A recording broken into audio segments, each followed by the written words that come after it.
Louise Wateridge, senior emergency officer at UNRWA, who was just returned from Gaza.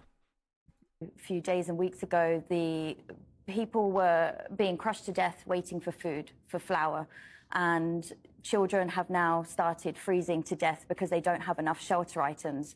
This is the situation with UNRWA on the ground. This is the situation with the largest humanitarian organization doing everything they can with the rest of the United Nations. Can anyone take over? No.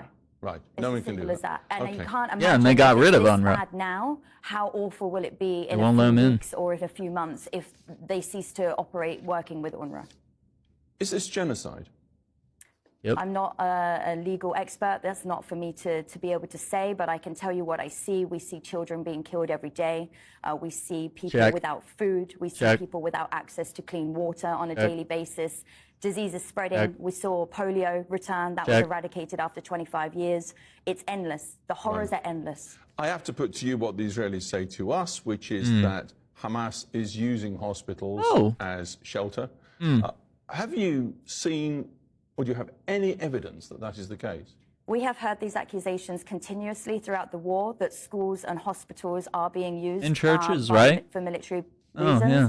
We don't have the evidence of this. We have the accusations. What we No do evidence. know and what we are certain of is that children and families are No sheltering in tunnels, these no facilities. secret We armory. do know that patients are going to these hospitals for treatment, that doctors are being detained, that doctors are being Like killed Hussam while Abu they are Safia, working. yeah. And that is against international humanitarian law. Indeed and it Israel is. saying, or at least indicating, that they could in some way start shifting aid into the Strip to where it's needed. Does that sound in any way credible to you? No.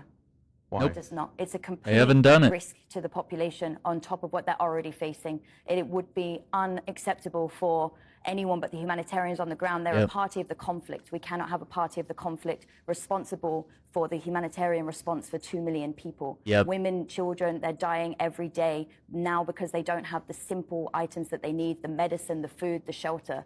This Right. needs to be run by the United Nations. This is the responsibility A and the third mandate party. of the Yep. international community, and that is what we need to continue to be allowed to do. When I left Absolutely crazy.